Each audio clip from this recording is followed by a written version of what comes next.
এদিকে জাতিসংঘের আদেশে বিদায় নিতে চলেছে ডক্টর ইউনূস। ক্যান্টনমেন্টে ফখরুল ও সেনাপ্রধান ওয়াকারুজ্জামান জরুরি বৈঠক। 24 ঘন্টার মধ্যেই পরিবর্তন হতে পারে বাংলাদেশের ক্ষমতার চাকা।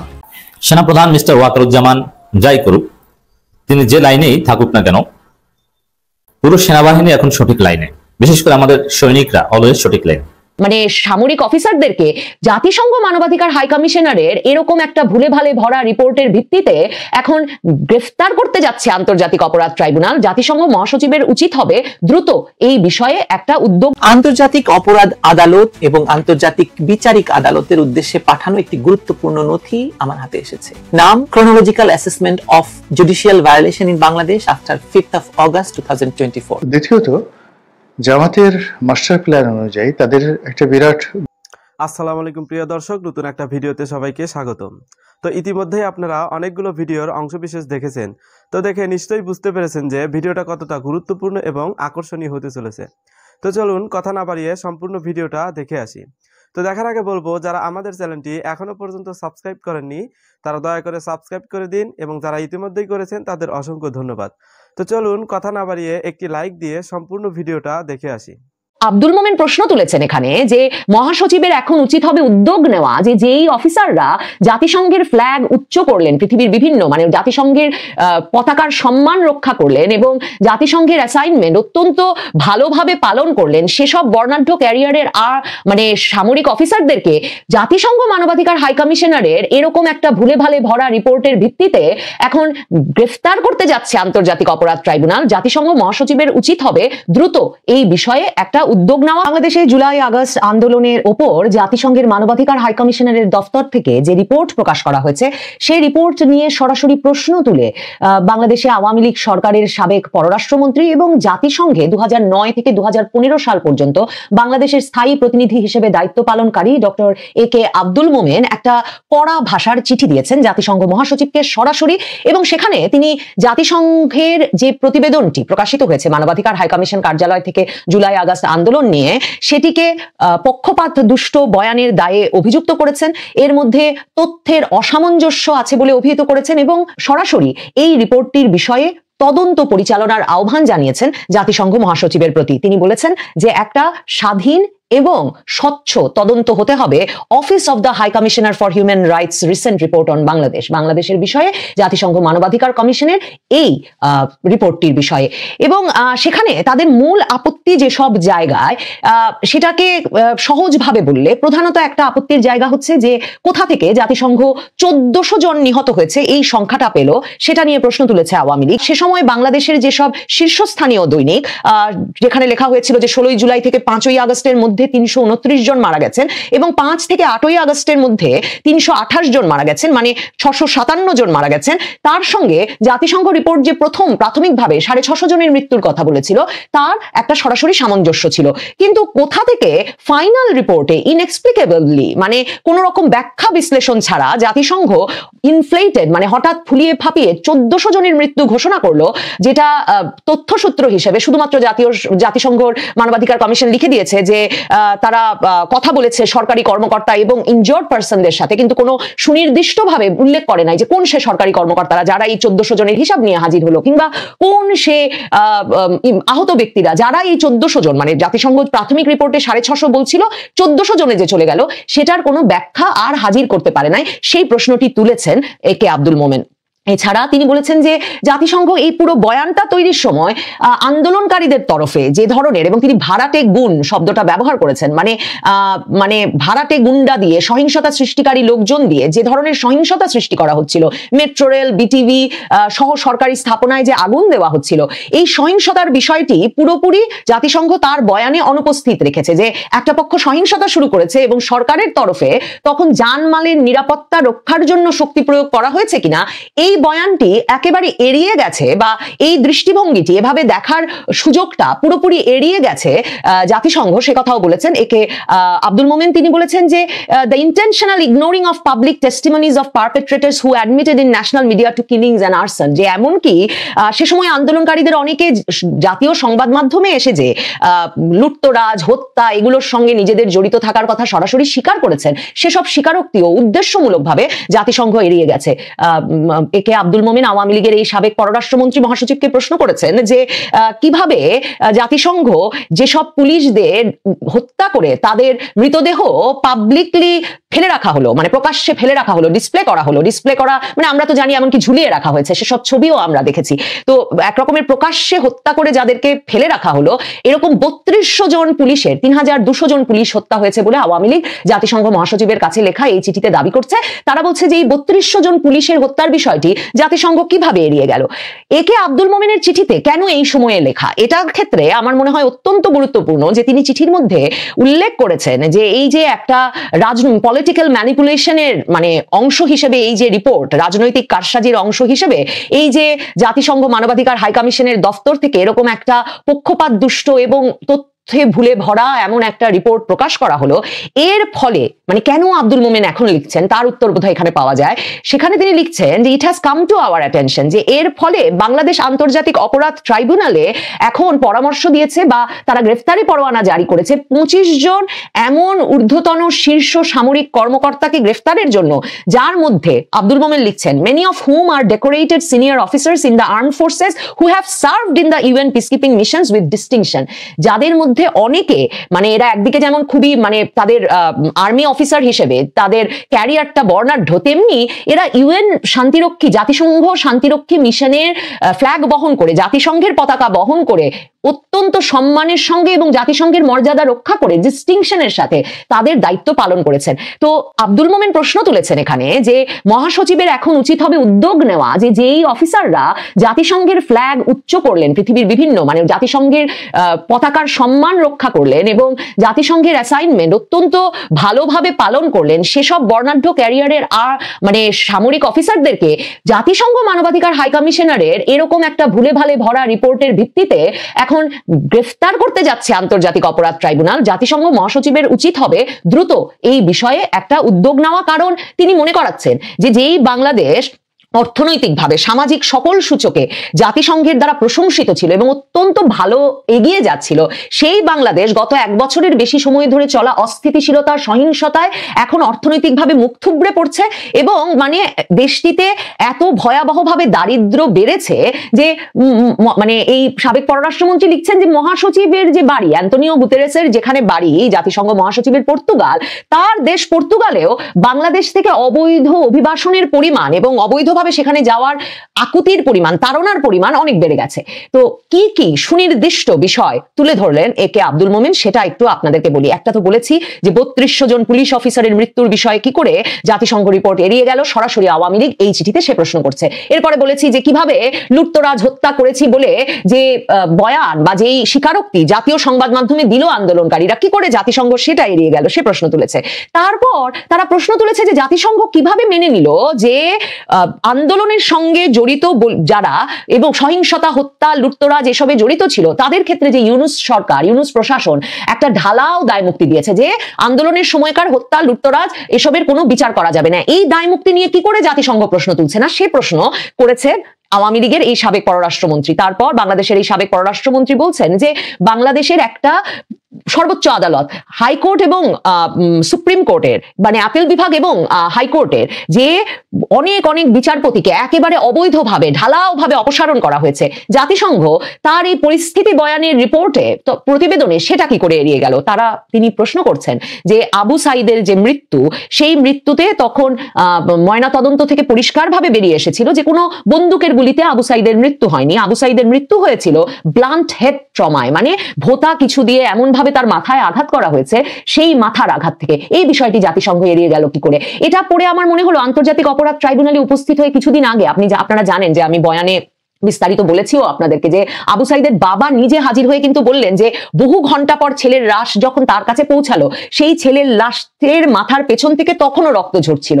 তো তিনি প্রশ্ন করেছিলেন যে কিভাবে মানে এত কি গভীর আঘাত ছেলের মাথার পেছনে যে তখনও রক্ত ঝরছিল। তো আওয়ামী লীগের তরফে সেই প্রশ্ন করা হলো যে আবু সাইদের মৃত্যুর বিষয়টি নিয়ে কি করে জাতিসংঘ প্রশ্ন তুলল না। তারা বলছেন যে কত সংখ্যক ব্যক্তি, আমরা জানি যে মিলিটারি রাইফেলে যে অধিকাংশের মৃত্যু হয়েছে জাতিসংঘ রিপোর্টে কিন্তু সেটা বলা হয়েছে, আমার যতটুকু মনে পড়ে 60-70% বেশি যে মিলিটারি রাইফেলে মৃত্যু হয়েছে সে কথা কিন্তু জাতিসংঘ রিপোর্টে আছে।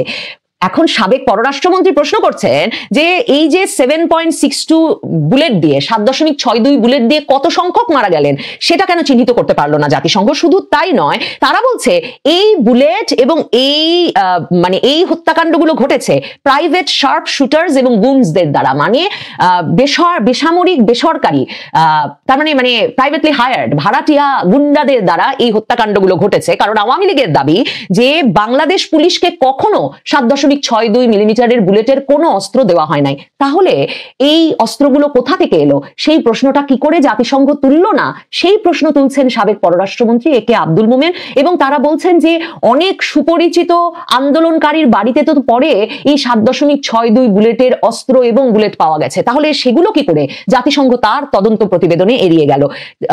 সাবেক পররাষ্ট্রমন্ত্রী প্রশ্ন তুলছেন যে ওই সময়টায় যে অনেকগুলো জেল ভেঙে কারাগার ভেঙে দেশের বিভিন্ন জায়গায় অস্ত্র লুট হলো এবং দেশের কারাগারগুলো ভেঙে এই সরকারের আমলে যে অনেক ওই সময়টায় অনেক কনভিক্টেড ক্রিমিনাল একেবারে দণ্ডপ্রাপ্ত আসামিকে যেমন বের করে নেওয়া হলো, এই সরকারের আমলে যে অনেক দণ্ডপ্রাপ্ত আসামি বিনা শর্তে মুক্তি পেলেন, এই বিষয়গুলো কি করে জাতিসংঘ মানবাধিকার হাই কমিশন এড়িয়ে গেল। আন্তর্জাতিক অপরাধ আদালত এবং আন্তর্জাতিক বিচারিক আদালতের উদ্দেশ্যে পাঠানো একটি গুরুত্বপূর্ণ নথি আমার হাতে এসেছে। নাম chronological assessment of judicial violation in Bangladesh after 5th of August 2024। এটি কোনো সাধারণ রিপোর্ট নয়, বরং এক গভীর এবং বিশ্লেষণ এবং নথিপত্র।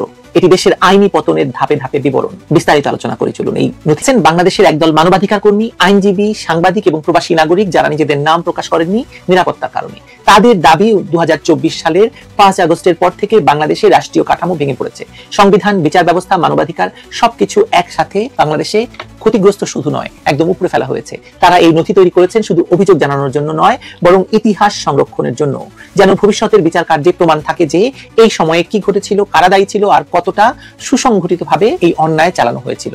এই লেখকদের মতে 2024 সালের 5 আগস্ট ছিল বাংলাদেশের ইতিহাসে একটি ভয়ঙ্কর টার্নিং পয়েন্ট। সরকারি চাকরিতে কোটা বিরোধী আন্দোলন দ্রুত ছড়িয়ে পড়ে, ছাত্রদের দাবি মিশে যায় উগ্র ইসলামপন্থী গোষ্ঠীর সহিংসতায় এবং এক পর্যায়ে নির্বাচিত সরকার উৎখাত করা হয়। মাত্র 3 দিনের মধ্যে একটি অনির্বাচিত অন্তর্বর্তী সরকার ক্ষমতা নেয়, যার নেতৃত্বে ডক্টর মোহাম্মদ ইউনূস ক্ষমতা দখল করেন। এই পরিবর্তন ঘটে সম্পূর্ণ সংবিধানের বাইরে। রাষ্ট্রপতি এবং আদালতের পরামর্শের কথা বলা হলেও সেই দলিল আজও প্রকাশিত হয়নি। এর ফলে শুরু হয় এক অভূতপূর্ব সাংবিধানিক শূন্যতা। নির্বাচনের সময়সীমা, নাগরিক অধিকার, রাষ্ট্রীয় জবাবদিহিতা সব মুছে যায়। নথিতে বলা হয়েছে আদালত পরবর্তীতে এই সরকারকে বৈধ ঘোষণা করলেও কোনো লিখিত ভিত্তি প্রকাশ করা হয়নি। আইনের নামে তৈরি হলো এক অদ্ভুত অবৈধ কাঠামো, যেখানে আইন শাসিত নয়, আইনি শাসনের যন্ত্রে পরিণত হয়েছে। এই বিশৃঙ্খলার ফাঁকেই দেশ জুড়ে সক্রিয় হয়ে ওঠে উগ্র জঙ্গিরা। একাধিক কারাগারে হামলা হয়, জঙ্গিরা পালিয়ে যায় এবং জামিনে মুক্ত হয়। পুলিশের অস্ত্র লুট হয়, বহু কর্মকর্তা নিহত হন, কিন্তু প্রকৃত মৃতের সংখ্যা সরকার প্রকাশ করেনি। সবচেয়ে ভয়াবহ ছিল স্বরাষ্ট্র মন্ত্রণালয়ের নির্দেশ, জুলাই আগস্টের সহিংসতায় জড়িতদের কাউকে গ্রেফতার বা বিচার করা যাবে না। কার্যত এটি ছিল দায় মুক্তির ঘোষণা। নথি অনুযায়ী এরপর বিচার ব্যবস্থাকে পুরোপুরি পুনর্গঠন করা হয়। অনুগত বিচারকরা পদোন্নতি পান, ভিন্ন মতাবলম্বীরা তাদেরকে সরিয়ে দেওয়া হয়। আন্তর্জাতিক অপরাধ ট্রাইব্যুনালকে গঠিত করা হয় নতুন করে, যেখানে অভিজ্ঞ বিচারকদের বাদ দিয়ে রাজনৈতিকভাবে সুবিধাজনক ব্যক্তিদেরকে বসানো হয়। কেউ কেউ এমনকি যুদ্ধাপরাধের আসামিদের পক্ষে একসময় কাজ করেছেন এবং আসামিদের আইনজীবী হিসেবে কাজ করেছেন, তেমন একজনকে নিয়োগ করা হয় প্রধান কৌশলী হিসেবে। বিচার ব্যবস্থার এই রদবদলকে বলা হয়েছে ইনস্টিটিউশনাল ক্যাপচার, অর্থাৎ প্রতিষ্ঠানকে দখল করে নেওয়া। এরপর শুরু হয় রাজনৈতিক প্রতিশোধের পর্ব। হিউম্যান রাইটস ওয়াচের তথ্য উদ্ধৃতি করে নথিতে বলা হয়েছে অন্তর্বর্তী সরকার ক্ষমতায় আসার পর থেকে 92,000-এর বেশি মানুষকে বিভিন্ন মামলায় অভিযুক্ত করা হয়, যাদের বেশিরভাগই আওয়ামী লীগ সমর্থিত এবং সাবেক সরকারি কর্মকর্তা।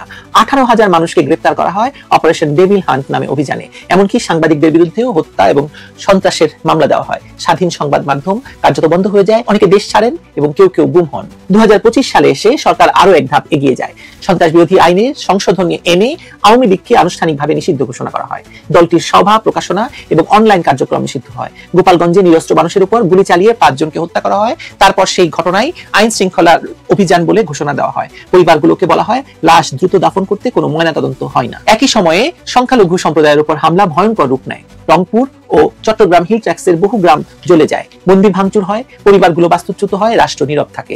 সাংবাদিকরা যখন এসব নিয়ে লিখতে চেয়েছেন, তাদের বিরুদ্ধে মামলা হয়েছে বা আটক করা হয়েছে। নথিতে বলা হয়েছে 2025 সালের প্রথম 9 মাসে 3 শতাধিক সাংবাদিক নির্যাতনের শিকার হন, 2 জন নিহত হন, শতাধিকের বেশি মামলার আসামি হন। এই নথি শুধু অভিযোগের তালিকা নয়, একটি আইনি বিশ্লেষণও।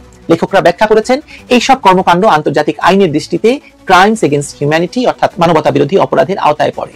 রোম সংবিধি এবং জাতিসংঘের সনদ অনুযায়ী কোন সরকার যদি নাগরিকের বিরুদ্ধে সংগঠিতভাবে হত্যা, গুম, নির্যাতন এবং নিপীড়ন চালায় তাহলে সেটি আন্তর্জাতিক আদালতের বিচারাধীন হয়ে পড়ে।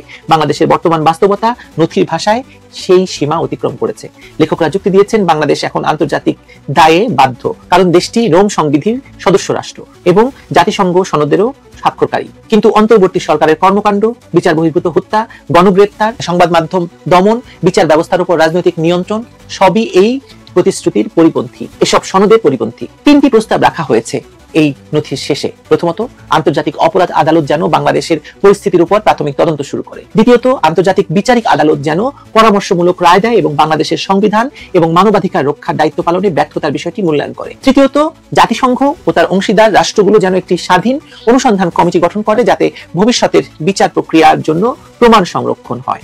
সেনাপ্রধান মিস্টার ওয়াকারুজ্জামান যাই করুক, তিনি যে লাইনেই থাকুক না কেন, পুরো সেনাবাহিনী এখন সঠিক লাইনে। বিশেষ করে আমাদের সৈনিকরা অলওয়েজ সঠিক লাইনে।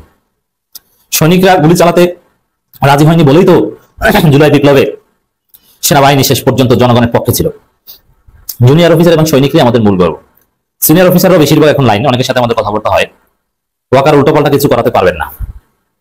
অতএব দর্শক, হ্যাঁ, ওয়াকারুজ্জামানও অনেকটা লাইনে, ঠিক আছে, কিন্তু কিছু উল্টোপাল্টা কাজ তো করেছেন। যেমন, যদি এটা টিকবে না, ওই যে অভিযুক্ত গুম খুনের জড়িত কর্মকর্তাদের জন্য সাব জেল, 5 স্টার জেল, ওটা আমি নাম দিয়েছি 5 স্টার। কারণ ক্যান্টনমেন্টের ভিতরে যে বিল্ডিং কে জেল ঘোষণা করা হয়েছে, ওই বিল্ডিং কি, ওই বিল্ডিং এ কি আভিজাত্য এটা আমি জানি।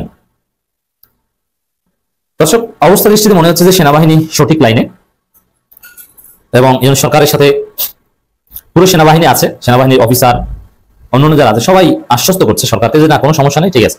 ওয়াকার চাইতে উল্টাপাল্টা কিছু করতে পারবে না এবং ওয়াকার উল্টাপাল্টা কিছু করার সাহস করবে না।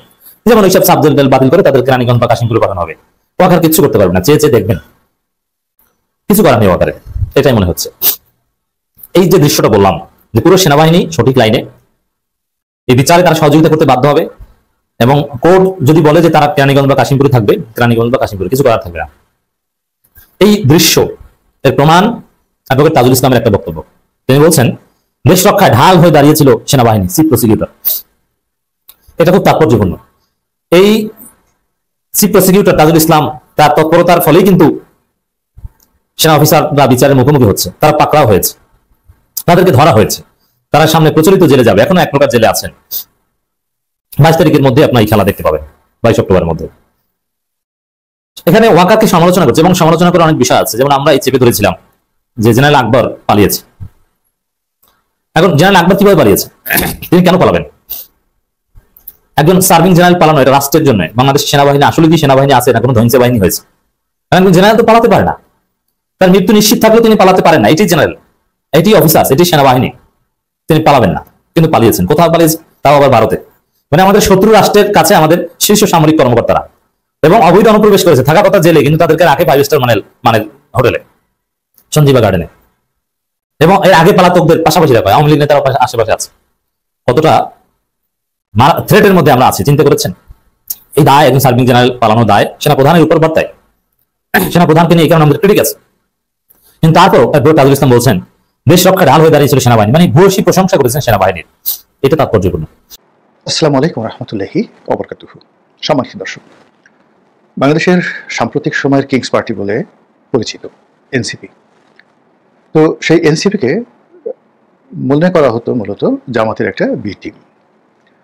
জামাত কখনো সেটা প্রকাশ্যে বলেনি বা এনসিপি সেটা কখনো স্বীকার করেনি, কিন্তু আমরা বুঝতে পারতাম, সবাই বুঝতে পারতাম যে শিবির এবং তাদের অন্যান্য যে অঙ্গ সংগঠন, এই অঙ্গ সংগঠনগুলোর সাবস্টিটিউট হিসাবে তারা একাধিক সংগঠন বিভিন্ন নামে ABC প্ল্যান অনুযায়ী তারা তৈরি করে রেখেছিল এবং সেগুলো এখনো চলমান।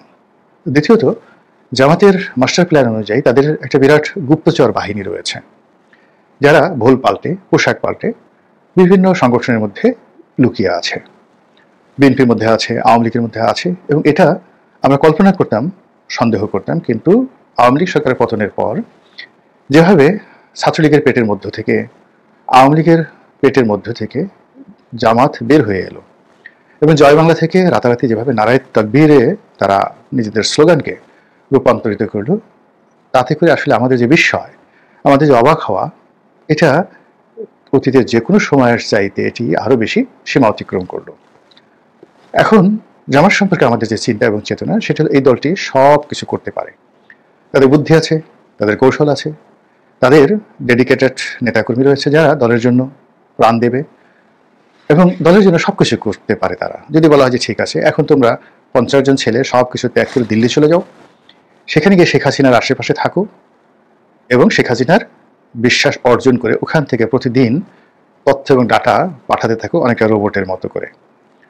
তো যেভাবে সোলানার যে আমাদের একটা রোবট যেটা মঙ্গল গ্রহে পাঠানো হয়েছে, ও যেভাবে মঙ্গল গ্রহের তথ্য নাসাকে পাঠায়, এভাবে বিএনপির মধ্যে, আওয়ামী লীগের মধ্যে, ডক্টর মোহাম্মদ ইউনূসের আশেপাশে এনসিপির মধ্যে অসংখ্য জামাতরূপী সোলানার রোবট রয়েছে। ফলে জামাতকে আসলে সবাই ভয় পাচ্ছে, এমনকি জামাত নিজেরাও নিজেদেরকে ভয় পাচ্ছে। এটা হলো রূঢ় বাস্তবতা। আর সেই বাস্তবতার প্রেক্ষিতে 2025 সনের অক্টোবর মাসের শেষ সপ্তাহটি জামাতের জন্য নানা কারণে একেবারে একটা ক্রিটিক্যাল মোমেন্ট হয়ে দেখা দিয়েছে। জামাতের সঙ্গে বিএনপির সংঘাত, সংঘর্ষ, মতদ্বৈততা এটি একেবারে রীতিমতো প্রকাশ্য। ঢাকা শহরে যারা শীর্ষ নেতৃবৃন্দ রয়েছেন জামাত এবং বিএনপির, তাদের মধ্যে প্রায় বাকযুদ্ধ হচ্ছে, মনস্তাত্ত্বিক যুদ্ধ আরও প্রবল। বিএনপি মনে করছে জামাত ক্ষমতায় চলে যেতে পারে, জামাত মনে করছে বিএনপিকে কোনো অবস্থাতেই ক্ষমতায় আসতে দেওয়া যাবে না। গ্রামে গঞ্জে টুকটাক না, বেশ বড় সড়ো মারামারি হচ্ছে বিএনপির সঙ্গে জামাতের সঙ্গে। এর বাইরে অন্য যে সকল ইসলামপন্থী দল গ্রুপ রয়েছে, বিশেষ করে যারা মাজারপন্থী, ভাববাতি, লালনপন্থী, তাদের সঙ্গে জামাতের একেবারে রীতিমতো যুদ্ধাবস্থা। এবং যে সকল সুফিবাদের প্রচারক গত কয়েক বছর ধরে জামাতকে প্রমোট করেছিল, কিংবা যে সকল মুক্তিযুদ্ধের পক্ষের শক্তি জামাতকে এই গত 10-12 বছর ধরে প্রমোট করেছিলেন, যেমন কাদের সিদ্দিকী, তারপর সে ফরহাদ মাজাহার, এ সকল মানুষ এখন জামাত থেকে 133 মাইল দূরে অবস্থান করছে এবং প্রকাশ্যে জামাতের বিরুদ্ধে যাচ্ছে তাই বলার চেষ্টা করছে। এবং সর্বশেষ ডক্টর মোহাম্মদ ইউনূস এমনি খুব ধীর স্থির প্রকৃতির মানুষ। তিনি এবং সেনাপ্রধান যেভাবে জামাতকে বিশ্বাস করেছিলেন এবং যেভাবে জামাতের সঙ্গে একটা দহরম মহরম সম্পর্ক গড়ে তুলেছিলেন, জামাতকে অলি আল্লাহ, গাউস কুতুব, পীর মাশায়েখদের দল হিসেবে মনে করতেন যে এই দলের প্রতিটি নেতাকর্মী কোরআন এবং হাদিস অনুযায়ী তাদের জীবন পরিচালনা করে। তাদের সেই দৃষ্টিভঙ্গি এখন কোন পর্যায়ে আছে, আপনি যদি ডক্টর মোহাম্মদ ইউনূস অথবা জনাব ওয়াকারুজ্জামান যিনি সেনাপ্রধান, তার বুকে একটি স্টেথোস্কোপ, যেটা যে বুকের যে বা পেটে লাগিয়ে ডাক্তাররা দেখে হার্টবিট কেমন হচ্ছে, পেটের মধ্যে গুড়গুড়ানি কেমন হচ্ছে, তো এরকম একটা যন্ত্র যদি তাদের কানে লাগিয়ে বা আপনার কানে লাগিয়ে ডক্টর মোহাম্মদ ইউনূস, তার আপনজন, এবং জনাব ওয়াকারুজ্জামান এবং তার আপনজন এদের বুক এবং পেট পরীক্ষা করেন, তাহলে আপনার কান ব্রাস্ট হয়ে যাবে। তাদের ওই হৃদয়ের ভিতর থেকে, মানে বুকের ভিতর থেকে, পেটের ভিতর থেকে যে শব্দ হবে জামাত সম্পর্কে, আপনি খালি মুখে বলবেন জামাত, আর সঙ্গে সঙ্গে তাদের শরীরের মনে যে প্রতিক্রিয়া দেখা দেবে, ওই শব্দ শুনলে আপনার জ্ঞান হারানোর সম্ভাবনা তৈরি হয়ে যাবে। তো এই যে জামাতের যে রূপান্তর, জামাতের যে বাস্তব অবস্থা, এই বাস্তব অবস্থার প্রেক্ষিতে তাদের যে বি টিম বলেন, সি টিম বলেন, যেটা এনসিপির সঙ্গে যুক্ত ছিল এবং এনসিপির ফ্রন্টিয়ার লাইনে যাদেরকে রাখা হয়েছিল বা যারা আছেন, তারা এখন জামাতকে রীতিমতো অস্বীকার করছেন এবং জামাতের বিরুদ্ধে যে সকল কথাবার্তা বলছেন, এই সকল কথাবার্তা বিএনপি কখনো বলেনি। সম্প্রতি এনসিপির একজন শীর্ষ নেতা বা নেত্রী তারা বলার চেষ্টা করেছেন প্রকাশ্যেই যে জামাত হলো আওয়ামী লীগের মতোই একটা দল, কেবলমাত্র যদি জামাত এবং আওয়ামী লীগকে দেখতে হয় তাহলে একটি মুদ্রা, আমাদের দেশে যেমন 5 টাকার মুদ্রা আছে, 1 টাকার মুদ্রা আছে, এরকম একটা মুদ্রা, এপিট আর ওপিট, একদিকে চাঁদতারা, অন্যদিকে শাপলা, বা একদিকে শাপলা, অন্যদিকে অন্য কিছু। এইভাবে আসলে এনসিপির যারা নেতা নেত্রী তারা জামাতকে তুলনা করছে আওয়ামী লীগের সঙ্গে। এখন আপনি এই ব্যাপারটাকে কিভাবে দেখবেন? আমি ব্যক্তিগতভাবে মনে করি যে এটা তার অন্তর থেকে বলে থাকুন কিংবা ক্ষোভের বসে বলে থাকুন বা যেভাবেই বলে থাকুন না কেন, তারা সঠিক এবং সত্য কথাটি বলেছেন। তো প্রিয় দর্শক, আশা করছি সম্পূর্ণ ভিডিওটা মনোযোগ দিয়ে দেখেছেন। তো দেখে কি বুঝলেন, কি জানলেন, আপনাদের গুরুত্বপূর্ণ মতামতগুলো আমাদের কমেন্ট বক্সে জানিয়ে দিন। পারলে ভিডিওটা শেয়ার করে অন্যকে দেখার সুযোগ করে দিন। আবারও বলছি, যারা আমাদের চ্যানেলটি এখনো পর্যন্ত সাবস্ক্রাইব করেননি তারা দয়া করে সাবস্ক্রাইব করে দিন। যারা ইতিমধ্যেই করেছেন তাদের অসংখ্য ধন্যবাদ। আজকের মতো এ পর্যন্তই, দেখা হবে নতুন কোনো ভিডিওতে। সবাই ততক্ষণ